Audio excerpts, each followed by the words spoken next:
Mapagpalang gabi po sa ating lahat. Ako po si Aaron Stephen R. Aquino and muli, welcome po ulit sa ating 365 Daily Devotions with Pastor Russell Ocampo.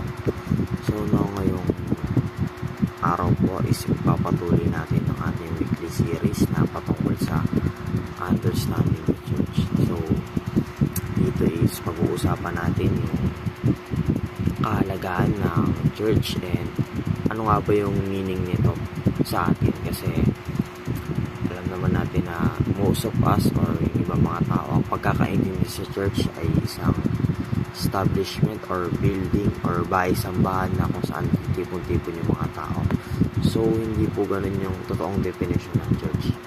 So yung totoo pong definition ng church is tayo pong mga tao na nananampalataya sa ating Diyos at the same time yung mga tumanggap na kay Kristo. So yun po ang totoong definition ng church. And ang pag-aaralan naman po natin ngayong araw is the church is the bride of Christ.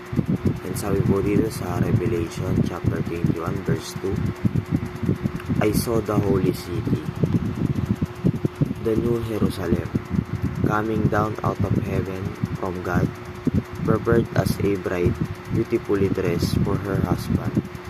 Or sa Tagalog naman po, at nakita ko ang banal na lungsod, ang bagong Jerusalem, na bumababa mula sa langit, buhat sa Diyos, na nakahanda na gaya ng isang babaeng ikakasal, na nagayakan para sa kanyang asawa. And para naman po sa ating katuruan ngayong araw, verse is, the church is the new Jerusalem. So, dati po kasi way back 18th century. So, nawasak po yung Jerusalem, which is yung capital of Israel, na kung saan dito sa vision ni Saint John, na kung saan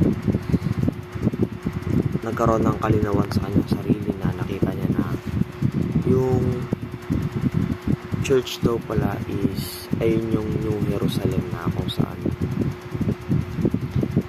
yung mga tao po at that time, ayun daw po pala yung maituturing na kumbaga bagong Jerusalem, dahil nga nasira na yung templo doon sa Jerusalem. Pangalawa naman is the church comes down from heaven. So yung church daw po, which is tayo nga pong mga tao, is nanggaling po sa kalangitan. And lastly po sa ating katuruan is the church is the bride of Christ. So inihahalin tulad po dito yung church, which is tayong mga tao, bilang isang bride ni Christ. And para naman po sa ating application ngayong araw, verse is believe in Christ, the Savior of the church. So magtiwala lang po tayo kay Jesus Christ and tanggapin po natin sa ating sarili na siya po ang ating tagapagligtas. And second po sa ating application is join a mega or community or New Testament style churches. So sikapin po natin na magkaroon ng mga community sa ating lugar, lalo na po mga New Testament style churches or yung mga pagtitipon, mga small groups, halimbawa na lang sa ating mga schools.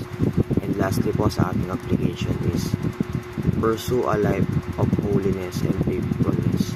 So sikapin po natin magkaroon ng buhay na payapa and Christ-centered.